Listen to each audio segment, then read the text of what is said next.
परमेश्वर ने अपना वचन स्वर्ग से उतारा है और इस वचन का एक उद्देश्य है कि उसका वचन कभी भी व्यर्थ नहीं जाएगा।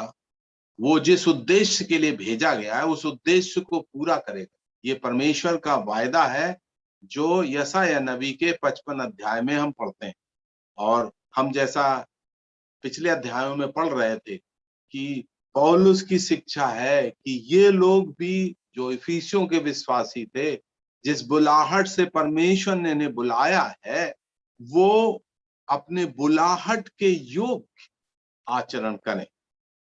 मैं आपका ध्यान आज इफिसियों का 4 अध्याय और उसका सर्वप्रथम 20 से लेके 24 वचन तक पढ़ना चाहता हूं। इफिसियों का 4 अध्याय उसका 20 से लेके 24 वचन तक।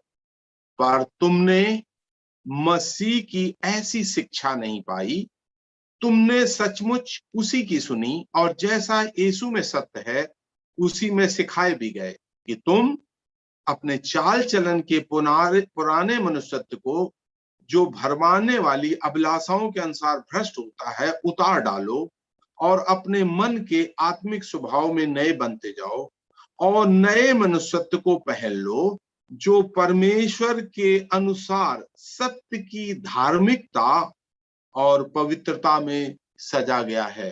परमेश्वर अपने वचन के पढ़ने से हमें आशीष दे। यहां पर हम देखते हैं 20 वचन में, पर तुमने मसीह की ऐसी शिक्षा नहीं पाई। कैसी शिक्षा?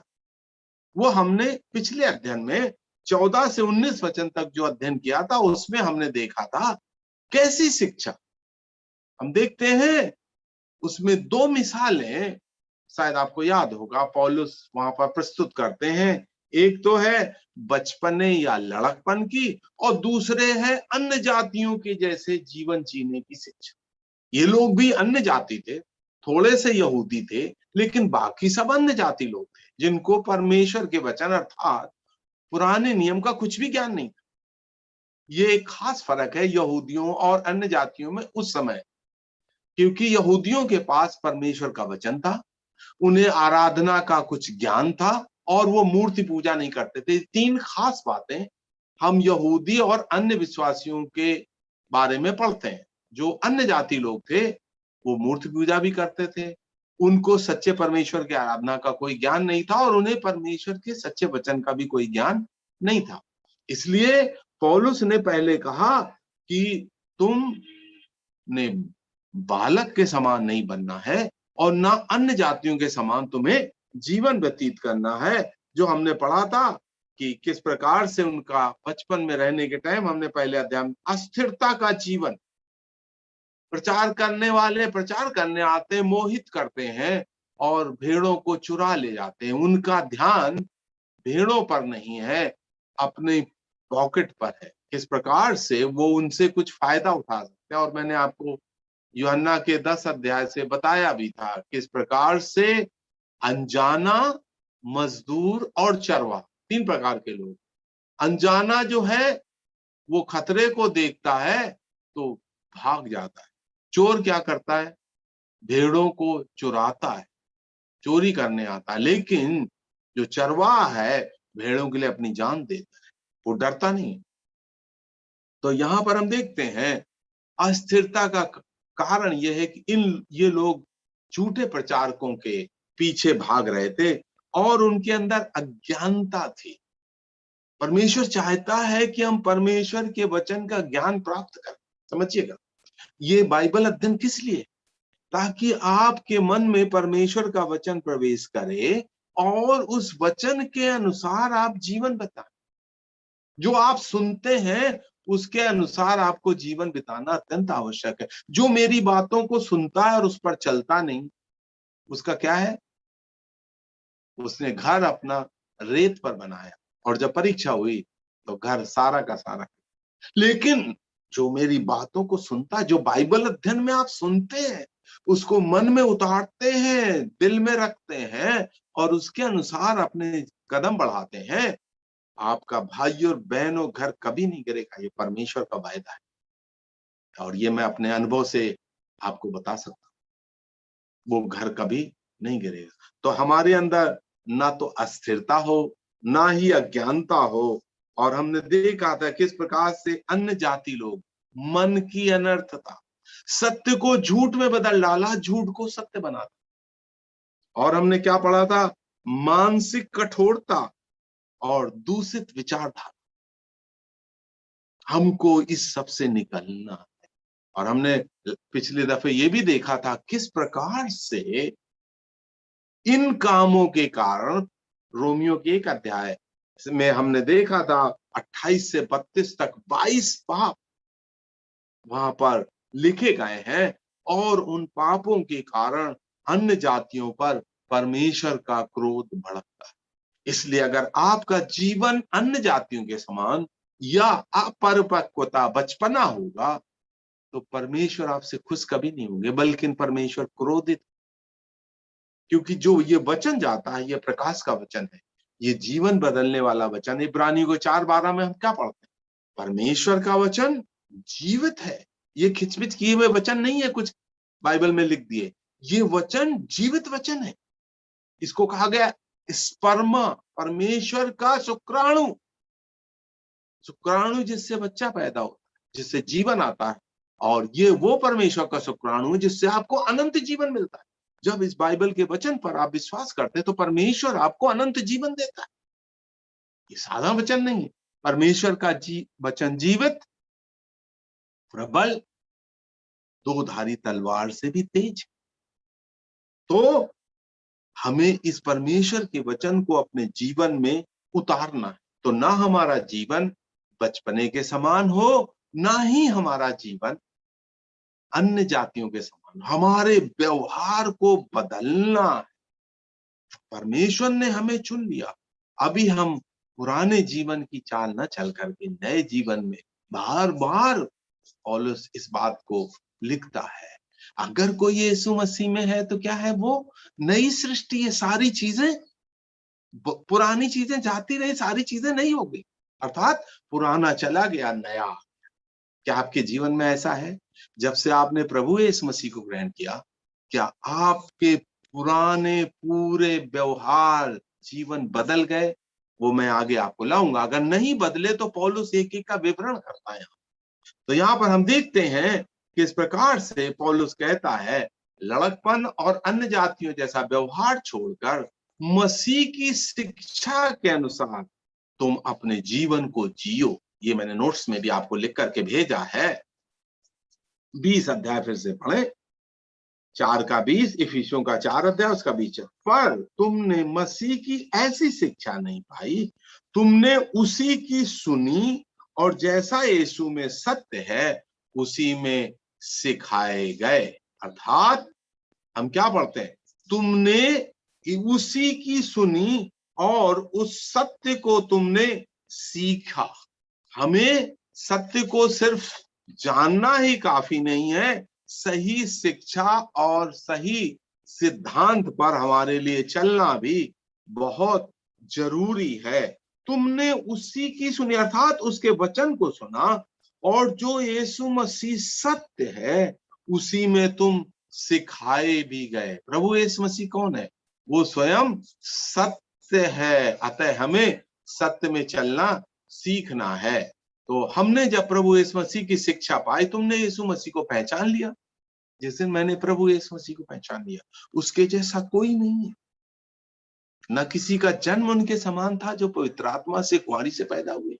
न उनका जीवन किसी और का ऐसा उनके समान नहीं था जितना पवित्र। उनके मन में कभी एक पाप का विचार नहीं है। न उनके काम, न उनकी शिक्षाएं।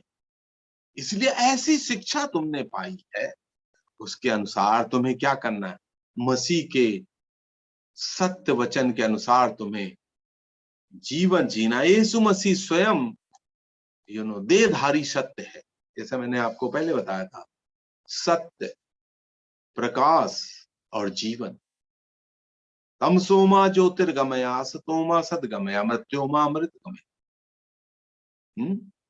प्रकाश प्रभु यीशु मसीह ने कहा, मैं जगत की ज्योति। सत्य स्वयं प्रभु यीशु, देहधारी सत्य है। और जीवन स्वयं प्रभु यीशु मसीह। परमेश्वर का धन्यवाद हो इस महान प्रभु पर आपको विश्वास करने का भाग्य मिला। परमेश्वर ने आपको झूठ से, अंधकार से, मृत्यु के बंधन से छुड़ा लिया। ये ईश्वर की बड़ी कृपा समझिए। इसलिए पौलुस अब 22 वचन में क्या कहते हैं, तुम अपने चाल चलन के पुराने मनुष्यत्व को, जो भरमाने वाली अभिलाषाओं के अनुसार भ्रष्ट होता है, उसको तुम उतार डालो। अभी यहां पर पौलुस कहते हैं कि तुम्हारा जो पुराना मनुष्यत्व है, अर्थात जो भ्रष्ट है, जो देखिए यहां पे लिखा हुआ है भरमाने वाली अभिलाषाओं के अनुसार है, उसको तुम्हें क्या करना है, तुम उतार डालो। पुराने मनुष्यत्व को उतार डालो। 23 वचन में कहता है स्वभाव में नए बनते जाओ। और 24 वचन में पौलुस कहते हैं नए मनुष्यत्व को पहन लो, जो परमेश्वर के सत्य की धार्मिकता और पवित्रता में सृजा गया। यहां पर 3 कदम, 22, 23 और 24 वचन को आप ध्यान से पढ़िए अपनी बाइबल में। यहां पर 3 कदम पौलुस लेने के लिए कहता है। पहला कहता है पुराना मनुष्य, अर्थात पुराना जीवन जो भ्रष्ट है उसे उतार डाल। जब मैं इसके बारे में सोच रहा था तो मेरा ध्यान कुछ उन अनाथ अनाथ लोगों की ओर गया जो सड़क पर पड़े रहते हैं। शायद आपने देखा होगा, हैं, बेसहारा और बीमार लोग जो सड़क पर पड़े रहते हैं, तो उनको जो जब वो लेके आते हैं वहां पर आश्रम में, मैंने ऐसे लोगों को देखा है। वहां पर बॉम्बे वीटी में एक भाई थे जो ऐसी सेवा करते थे, जो बेसहारा बीमार जिनका कोई नहीं है, उनको जब वहां से वो लोग उठा करके चर्च में लेके आते थे, तो चर्च में लाने से पहले सबसे पहले वो क्या करते, उनके पुराने कपड़े उतारते, उनके पुराने का सारे कपड़े, उनके बेडशीट,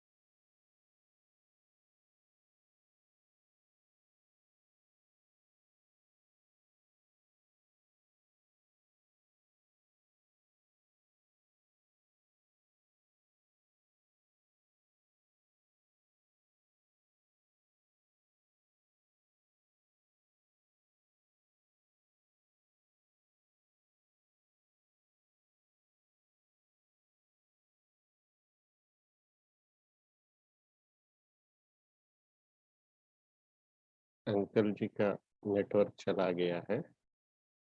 कुछ क्षणों में वो दोबारा हमारे साथ होंगे।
अंकल जी की नेटवर्क की कुछ समस्या है।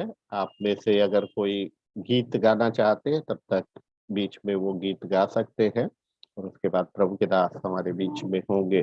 आप अपने माइक को अनम्यूट कर सकते हैं, और अगर कोई गीत आप गाना चाहते हैं तो आप गा सकते हैं।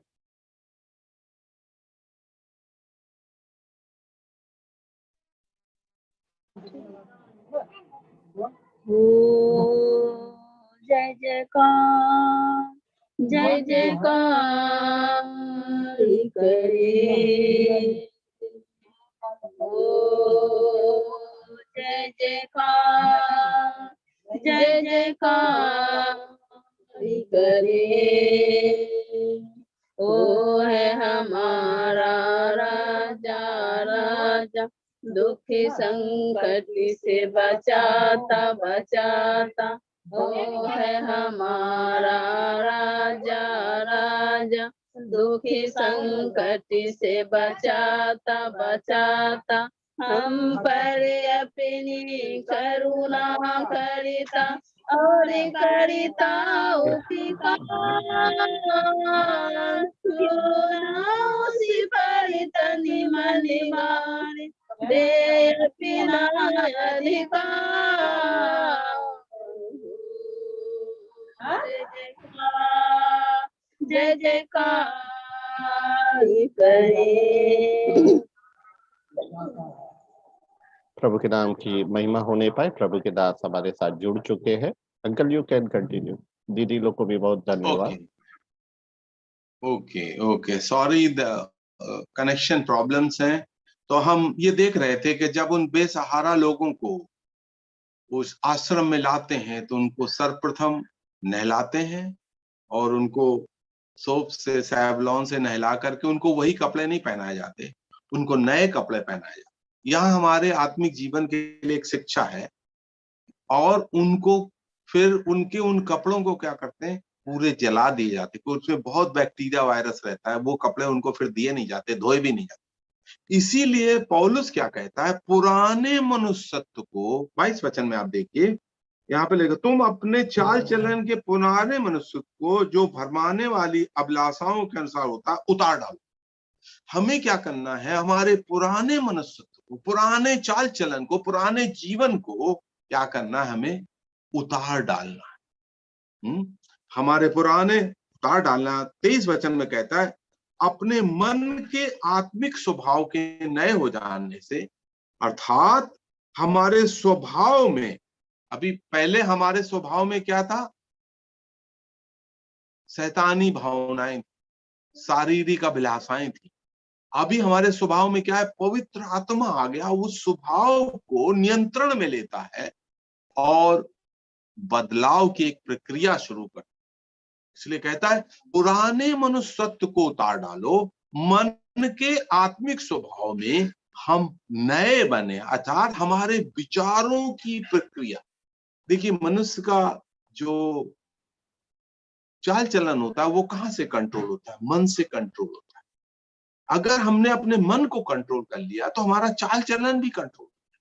इसलिए यहां पर पौलुस कहता है, तुम्हारे स्वभाव को, अर्थात जब पवित्र आत्मा हमारे मन को कंट्रोल करेगा तो हमारा चाल चलन भी बदल जाएगा। हमारे विचार बदलने से चाल चलन बदले।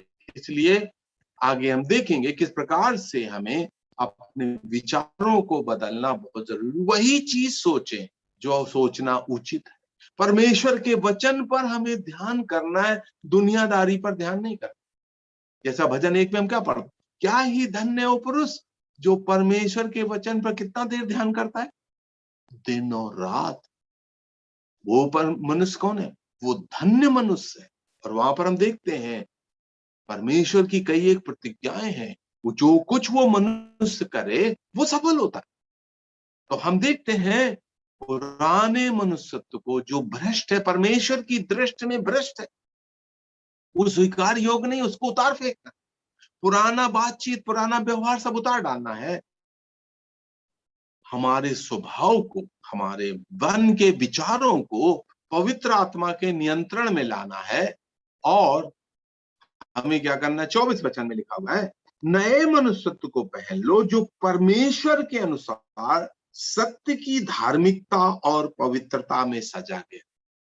नया मनुष्यत्व, नई विचारधारा, पवित्र आत्मा के नियंत्रण में जो जीवन है। यहां पर 2 शब्द पौलुस इस्तेमाल करते हैं, नया मनुष्यत्व जो परमेश्वर के अनुसार, हमारा जो बोलते हैं ना मॉडल, एक विश्वासी को अगर कहा जाए तो हमारा मॉडल क्या है? प्रभु यीशु मसीह।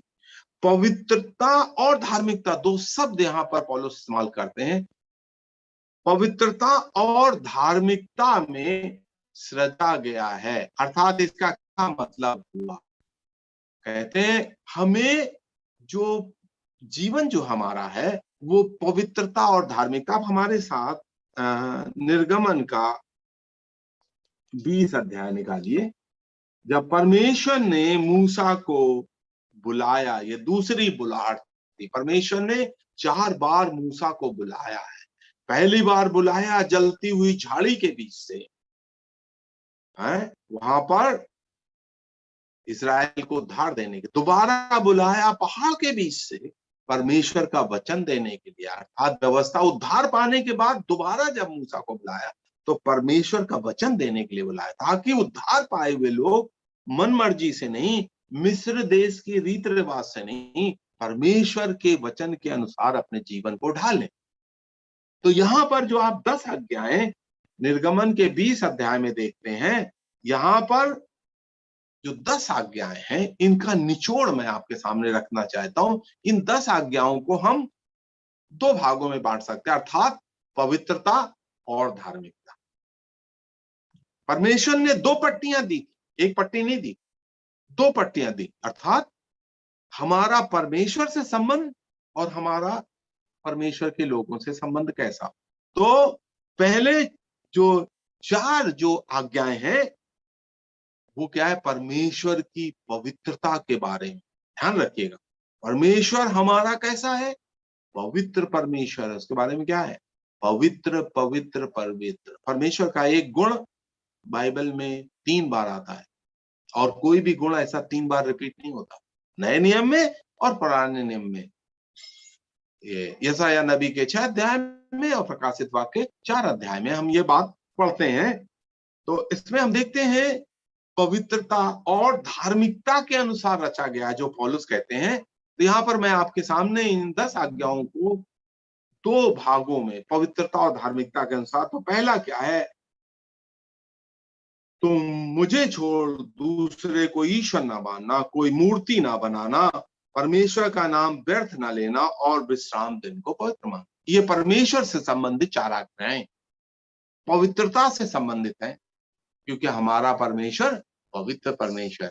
लेकिन बाकी की 6 आज्ञाएं जो 12 वचन से निर्गमन का 20 अध्याय और उसका 12 वचन से लेकर के 17 वचन तक, बाकी की 6 आज्ञाएं हमारे धार्मिकता अर्थात हमारे 4 चलन से संबंधित है। वहां पर पहली आज्ञा आती है माता पिता का आदर करना, ये 5वीं आज्ञा है। ये हमारे धार्मिकता का जीवन हम कैसे बिताएं उसके बारे में है। तो खून ना करना, किसी की हत्या ना करना, व्यभिचार ना करना, तो चोरी ना करना, झूठी गवाही ना देना और किसी का लालच ना करना। तो ये जो है हमारे पवित्रता और धार्मिकता के जीवन के लिए, इसे पौलुस कहता है परमेश्वर ने जो ये आज्ञाएं दी हैं ये हमें पवित्रता और धार्मिकता की ओर ले जाता। भाइयों, अगर ये 2 गुण आपके अंदर नहीं तो फिर हमारा विश्वासी जीवन व्यर्थ का जीवन। अगर हम वचन को पढ़ करके उसमें चलना नहीं चाहते तो मैं अक्सर लोगों से कहता हूं इससे अच्छा कि आप ना पढ़ें, क्योंकि आपका समय व्यर्थ हो रहा है, क्योंकि आपको उस वचन पर चलना नहीं है। लेकिन जब आप वचन को पढ़ें तो अपने सिरों को झुकाएं, परमेश्वर तू मुझसे बातें कर और मुझे वो शक्ति दे ताकि मैं अपने जीवन को आपके वचन के अनुसार ढाल सकूं। दाऊद क्या कहते हैं? तेरा वचन मेरे मार्ग के लिए दीपक और मेरे कदम के लिए उजाला। मतलब एक एक जो मैं कदम उठाऊंगा परमेश्वर में तेरे वचन के अनुसार।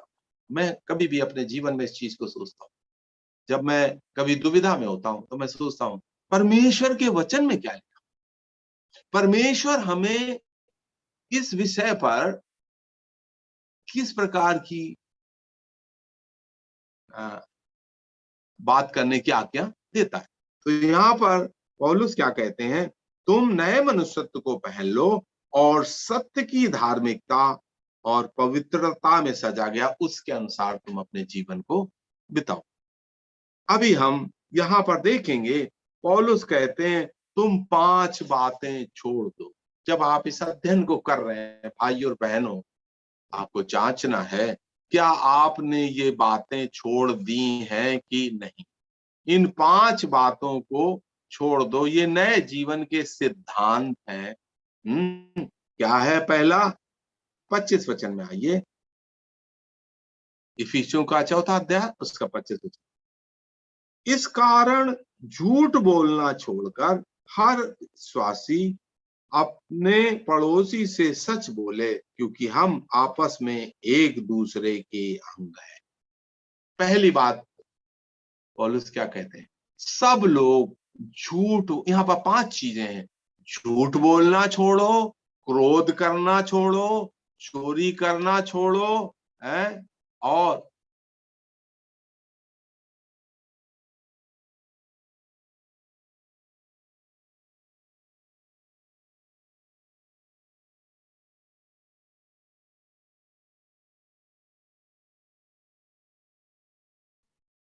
झूठ बोलते। जब हमने प्रभु को पा लिया तो हमने क्या सीखा? हमारे एक एक शब्द का हिसाब जो हमारे मुंह से निकलता है परमेश्वर को देना। परमेश्वर हमारे शब्दों को ही नहीं, हमारे विचारों को भी जानता। भजन 139 में पढ़। तो जब आप झूठ बोलते, परमेश्वर उनको जानता है। और बाइबल में क्या लिखा हुआ? झूठ बोलने वाले परमेश्वर के राज्य में शामिल नहीं होंगे, प्रवेश नहीं कर पाएंगे। पहला यूहन्ना 2:4 में क्या लिखा हुआ है? जो कहता है कि मैं उसे जानता हूं पर आज्ञा नहीं मानता, वो झूठा है। जो कोई कहता है कि मैं उसे जान गया हूं और उसकी आज्ञाओं को नहीं मानता, वो झूठा है और उसमें सत्य नहीं है। मैंने आपको पहले बताया था, प्रकाशित वाक्य के 21 अध्याय के 8 वचन में 8 प्रकार के लोग हैं जो स्वर्ग राज्य में प्रवेश नहीं कर पा सकेंगे। उसमें पहले नंबर पे है डरपोक। आप हमारे साथ निकालिए प्रकाशित वाक्य का 21 अध्याय।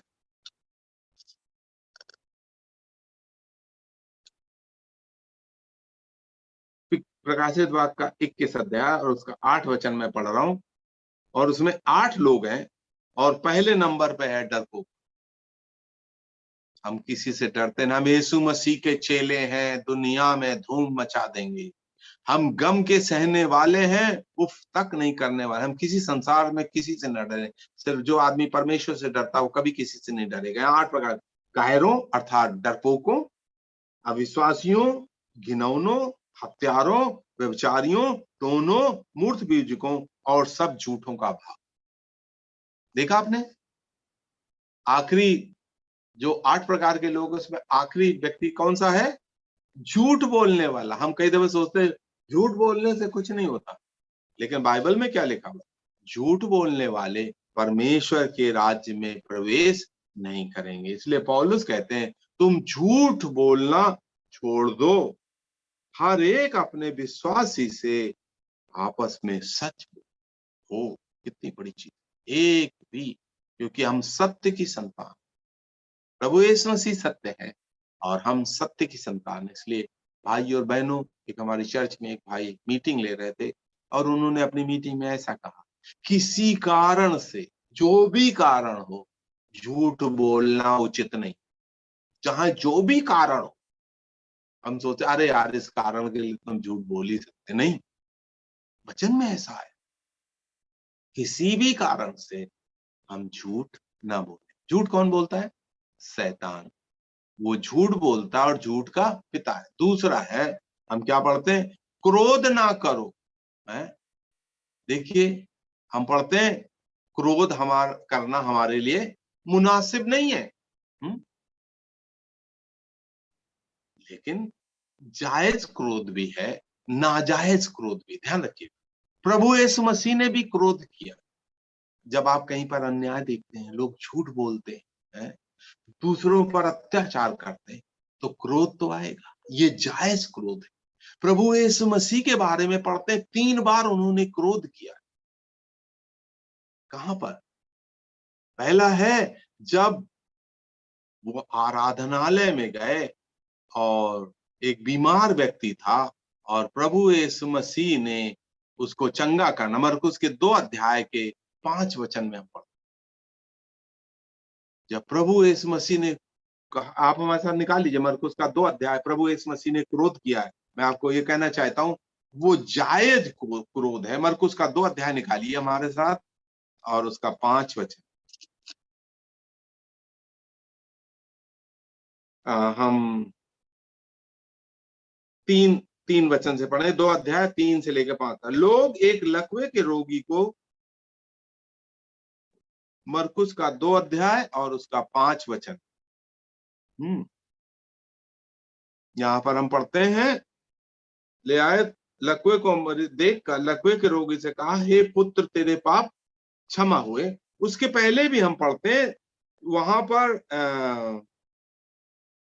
एक मनुष्य था जिसमें अशुद्ध आत्मा थी। प्रभु यीशु मसीह ने कहा किस प्रकार से इस व्यक्ति को चंगा करना है कि नहीं है।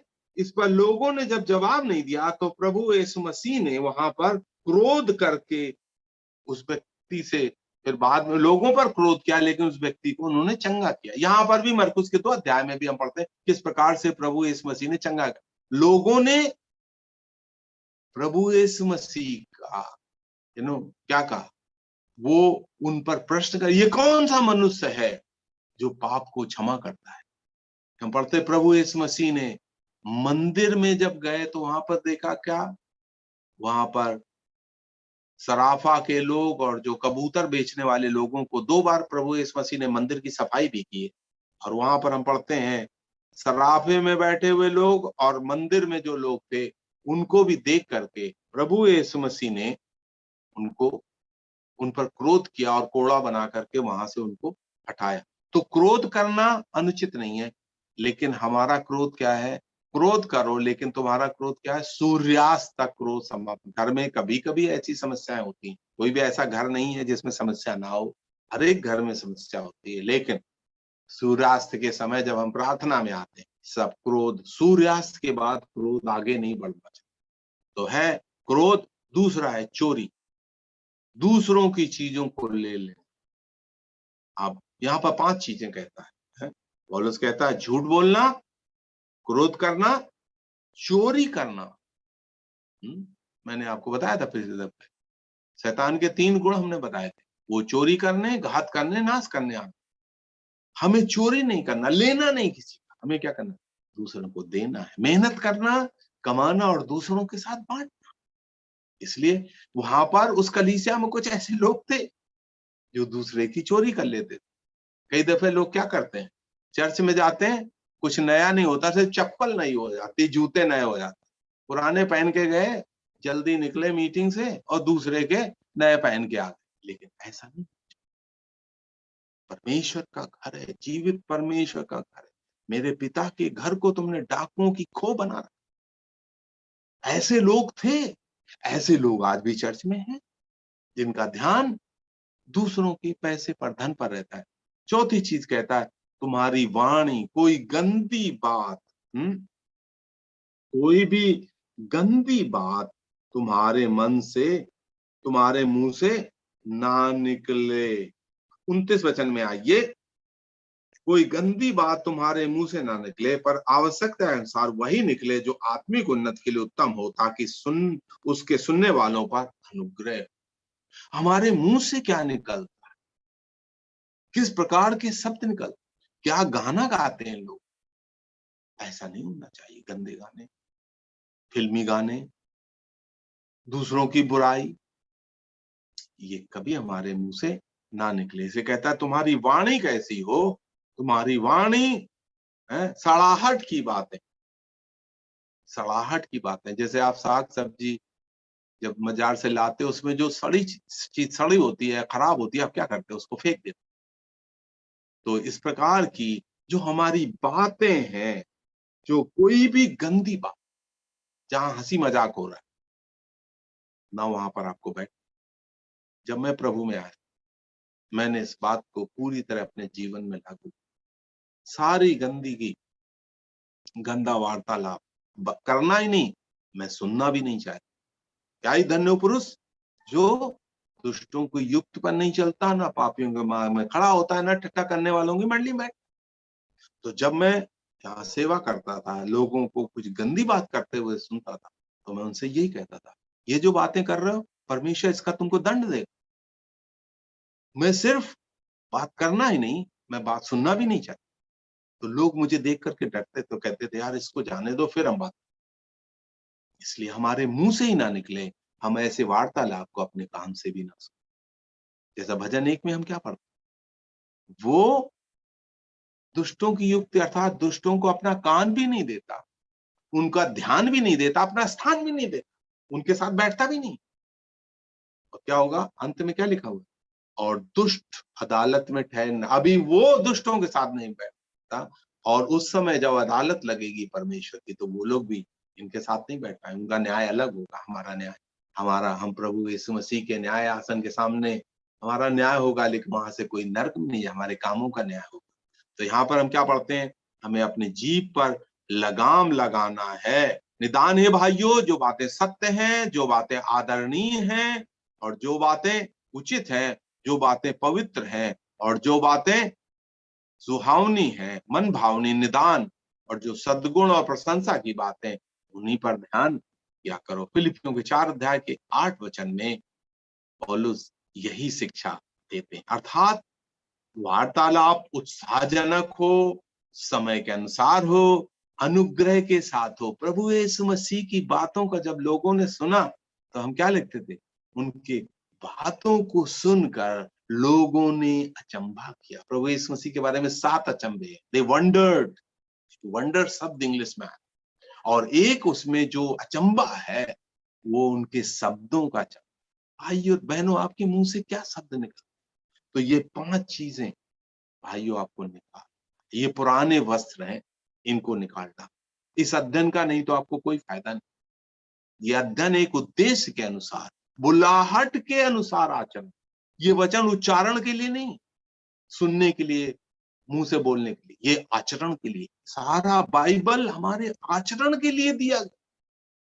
झूठ बोलना, अनुचित क्रोध करना, क्रोध करके झगड़ा करना नहीं, चोरी करना, हमें टैक्स बराबर चुकाना, टैक्स की चोरी ना हो, कभी हम झूठ ना बोले, हमारी जो इनकम है उसको बराबर डिक्लेयर करें, और बकवासबाजी, बेकार की बातें। और 5वां है, सारे दुर्गुणों को आपको त्यागना है, और अच्छी बातें, अच्छे शब्द आपके मुंह से निकलना है। वार्तालाप उत्साहजनक हो, दूसरे सुने, उनको अच्छा लगे, समय के अनुसार हो।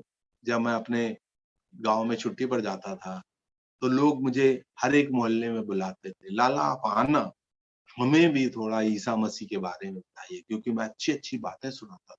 उपवास करो, तो दिखाने के लिए उपवास ना करो। गांव में क्या करते हैं लोग, उपवास करते हैं, पूरे मोहल्ले में बताया फलाने की अम्मा आज हम उपवास से हैं, लोग जाने बड़ी धर्मात्मा है।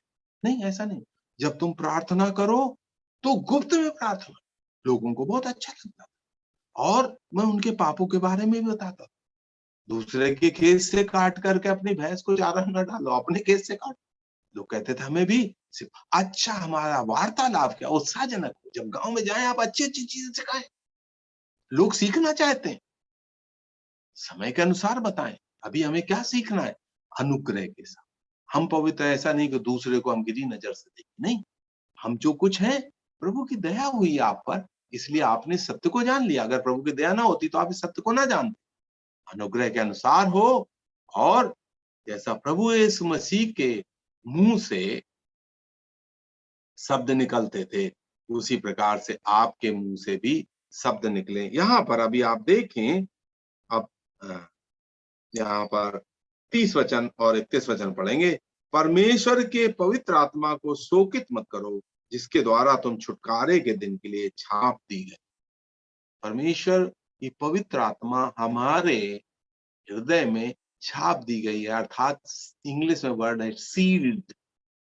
जब किसी दवाई को भरते हैं, तो दवाई भरने के बाद क्या करते हैं, उसको सील करते हैं। पवित्र आत्मा जिस दिन हमने विश्वास किया प्रभु यीशु मसीह पर, हमारे हृदय में आ गया और सील्ड हो गया, वो निकल नहीं सकता। इसलिए पवित्र आत्मा की छाप लगी है, पवित्र आत्मा तुम्हारे अंदर है तो उसको शोकित मत करो। जब आप गंदे वार्तालाप करेंगे या सुनेंगे या गंदी संगत में रहेंगे, पवित्र आत्मा आपसे धीरे से बात करता है, कबूतर के समान, चिल्लाता नहीं कौवे के समान, ये गलत जगह है, यहाँ ना बैठ। उसको शोकित नहीं करना। आगे क्या है, 5 चीजें यहाँ पर फिर से कहता है, कड़वाहट, प्रकोप, कलह, निंदा, सब वैर भाव आदि तुमसे दूर हो जाएं। हाँ, क्रोध, क्रोध क्या है, आवेश में फूट पड़ना। प्रकोप, शत्रुता और कुड़कुड़ाना। जब आप किसी शत्रुता रखते हैं, हमेशा एक ध्यान रहेगा इसका क्या नुकसान। इसलिए प्रभु ने क्या कहा, शत्रुओं से प्रेम करो, नुकसान का भी सोचो, भलाई करो, नुकसान नहीं करना। क्रोध, आवेश में फूट पड़ना, गाली दे देना, झगड़ा करना, ये पौलुस कहता है क्रोध को निकालो, प्रकोप, शत्रुता को निकालो, कलह, क्रोध में जोर जोर से चिल्लाना नहीं, ऐसा आप कभी, वो आपके ऊपर चिल्लाए, आप कभी न चिल्लाए। हम बदला लेना हमारा काम नहीं, बदला लेना परमेश्वर।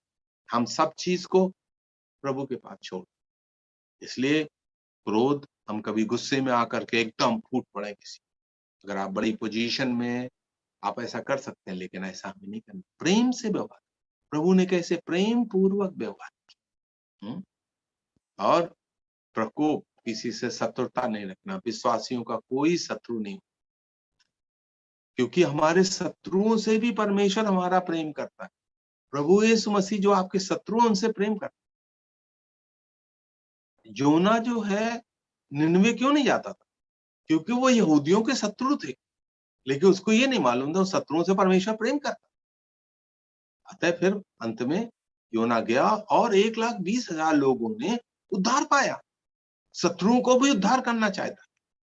कलह, कभी हमारे ना घर में और ना परिवार में और ना आपके ऑफिस में या जहां आप रहते हैं, समाज में या उस इलाके में ऐसा कोई कलह ना हो। निंदा, अपमानजनक भाषा या गाली देना या अपशब्द, ये शब्द हमारे मुंह से कभी ना निकले। परमेश्वर एक एक शब्दों का हिसाब से।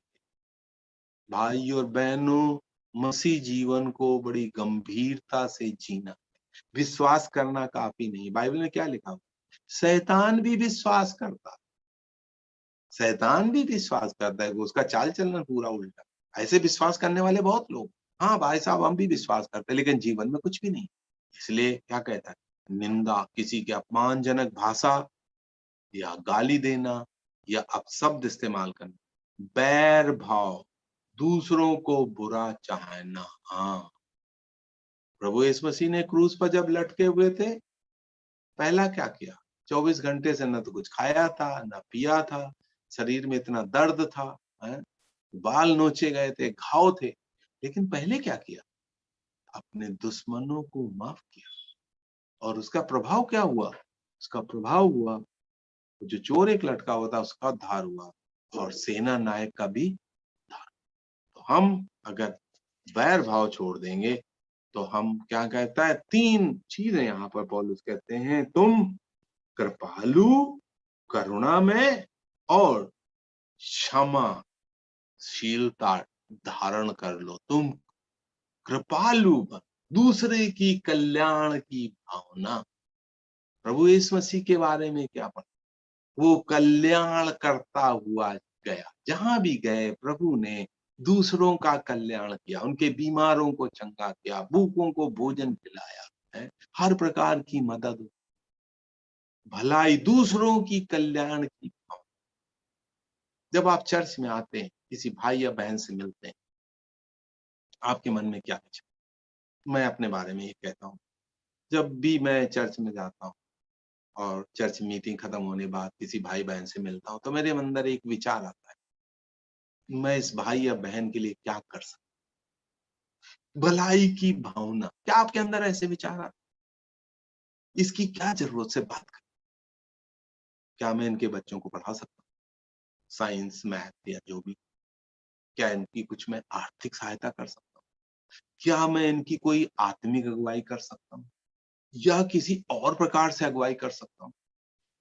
भलाई की भावना, क्या ऐसी भावना आपके अंदर है? क्या ये 5 चीजें आपने निकाली हैं और आपके अंदर भलाई की भावना है?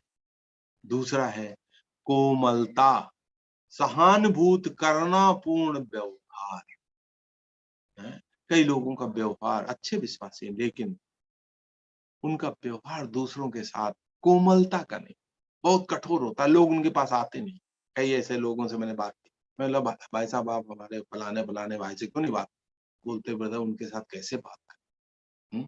कोमलता, सहानुभूति नहीं है। दूसरों के दुख दर्द को अपना दुख दर्द नहीं समझ। सहानुभूति का मतलब है दूसरे के दर्द को अपना दर्द बना। क्या ऐसी सहानुभूति की भावना है? करुणापूर्ण व्यवहार। हम क्या पढ़ते हैं? जब वो कोढ़ से भरा हुआ व्यक्ति प्रभु के पास आया, मत्ती का 8 अध्याय में पढ़ते हैं, तो प्रभु से उसने क्या निवेदन किया? प्रभु जी अगर आप चाहें तो मुझे चंगा कर सकते। उसने आकर के प्रभु को प्रणाम किया और प्रभु से निवेदन किया, आप चाहें तो मुझे चंगा कर सकते। लेकिन प्रभु ने क्या किया? है? बड़ी सहानुभूति के साथ उसको छुआ। तो कोढ़ी को यहूदी लोग कभी छूते नहीं, समझिएगा। 61 चीजें छूना मना है यहूदी धर्म, और उसमें है नंबर 1 मुर्दा, नंबर 2 कोढ़ी। प्रभु ने मुर्दे को भी छुआ, कोढ़ी को भी छुआ। नैन गांव के मुर्दे को छुआ था, अर्थी को छुआ था, उसको जीवन दिया।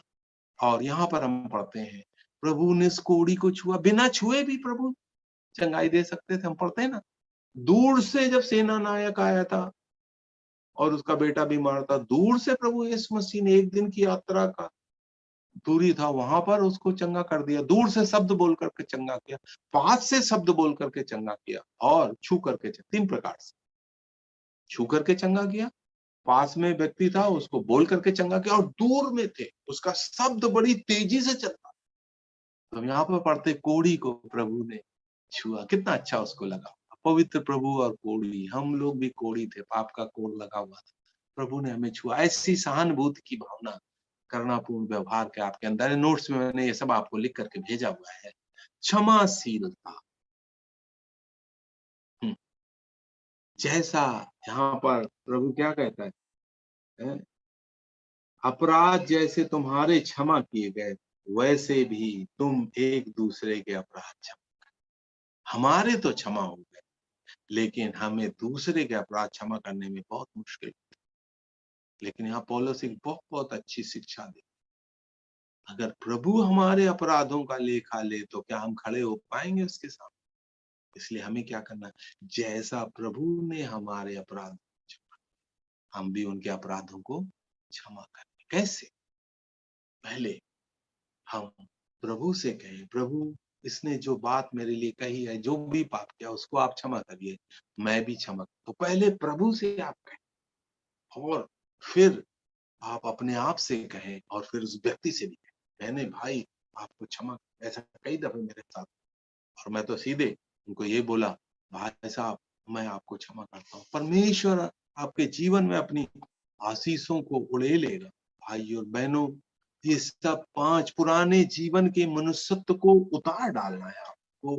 नए स्वभाव को, पवित्र आत्मा के कंट्रोल में आकर के आपको नए स्वभाव पर चलना है, और नया जीवन आपको जीना है। जैसा हमने देखा था 5 चीजें: झूठ बोलना, क्रोध करना, चोरी करना, बकवासबाजी, और सारे दुर्गुणों उतार करके सद्गुण।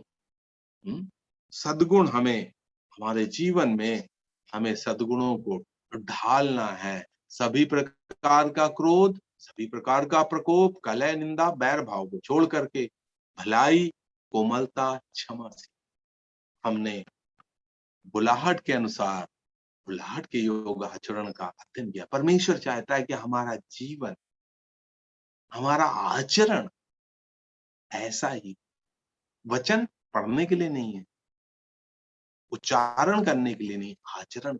जो कुछ आप बाइबल में पढ़, जब आप सिर झुका करके, प्रभु आप जो आज मुझे सिखाएंगे उस पर मैं आचरण, तेरा वचन मेरे मार्ग के लिए प्रकाश और मेरे कदम के लिए एक दीपक के समान।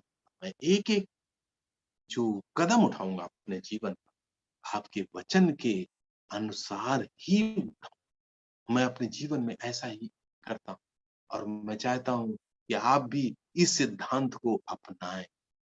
एक एक कदम परमेश्वर के वचन के अनुसार उठाएंगे। क्या पढ़ते हैं? कलीसिया की उन्नत होगी, विश्वासी लोग आशीषित, आप स्वयं आशीषित होंगे और आपकी कलीसिया की भी उन्नत होगी। परमेश्वर इस वचन के अध्ययन से आप सभी को आशीषित